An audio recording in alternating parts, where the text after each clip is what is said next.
आप समझते क्यों नहीं विवेक? मनु को आप चाहिए महंगे खिलौने या कीमती कपड़े नहीं। आप थोड़ा समय। आखिर ये सब मैं किसके लिए कर रहा हूँ? ऋचा, तुम्हारे लिए ही ना। लेकिन ना मुझे आपके पैसे चाहिए ना आपकी संपत्ति। मुझे तो आपका साथ चाहिए। हमारे पास बैठकर दो बातें कीजिए।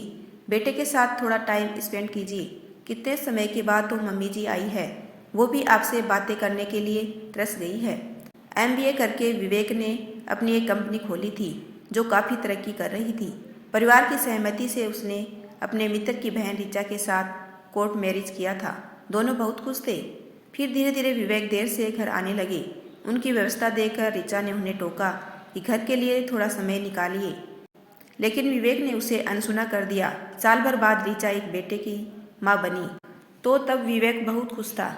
समय पर घर आने लगे, बेटे के साथ खेलते बातें करते और उसे घुमाने भी ले जाते थे। लेकिन कुछ महीनों बाद वो फिर से अपने काम में व्यस्त रहने लगे।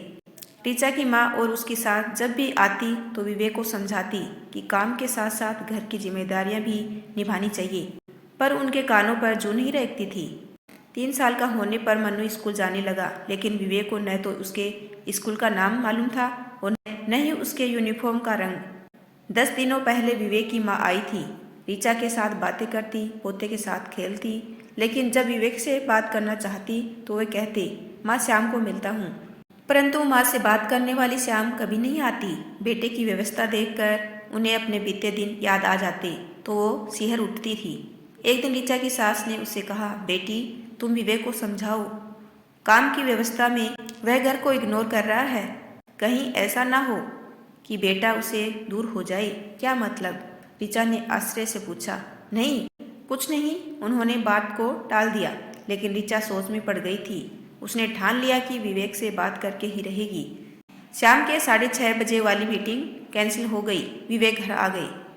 तब डिनर के बाद ऋचा ने अपने मन की बात विवेक से कह ही डाली। सुनते ही विवेक भड़क उठे और बोले, तुम्हारी फालतू बातों के लिए वक्त नहीं है मेरे पास।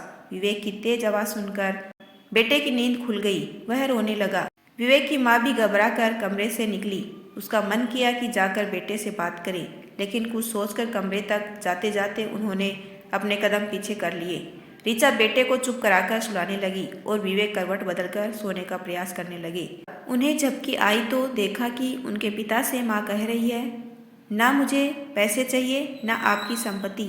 ऐसी संपत्ति किस काम की जो पुत्र को पिता से अलग कर दे। विवेक कब से आपके साथ बात। पिता कमरे से बाहर चले गए। माँ की बात अधूरी रह गई और विवेक वह पापा पापा पुकारता रह गया। तभी विवेक ने देखा कि उसका बेटा पापा पापा पुकारते हुए जमीन पर गिर पड़ा। मनु कहते हुए विवेक घबराकर उठ बैठे। एयर कंडीशन कमरे में भी वो पसीने से तरबतर थे। ऋचा को अपने सीने से लगाते हुए विवेक बोले, मुझे माफ़ कर दो ऋचा, मैं भूल गया था कि इंसान की असली कमाई पैसा नहीं बल्कि रिश्ता होता है। अब तुम्हें मुझसे कोई शिकायत नहीं होगी। मैं तुम्हें, मनु और माँ को पूरा समय दिया करूँगा। ऋचा बहुत खुश हुई और उसने मन ही मन अपनी सास को धन्यवाद दिया। रविवार के दिन सभी लोग मॉल घूमने गए। तभी ऋचा की नज़र शोकेस में लगे नेकलेस पर पड़ी। वह वहीं रुक गई और सास को बोली, मम्मी जी आप मनु को आइसक्रीम दिलवाइए, हम अभी आते हैं। फिर विवेक से बोली, नेकलेस बहुत सुंदर है, मुझे लेना है। लेना है? लेकिन उस दिन तो तुमने कहा था कि तुम्हें पैसा संपत्ति कुछ भी नहीं चाहिए। कहते हुए विवेक मुस्कुराए। ऋचा भी कम नहीं थी। अपने दोनों कंधे उचकाते हुए बोली, उस दिन कहा था, आज नहीं, अब चलिए। फिर तो दोनों ही हंसने लगे।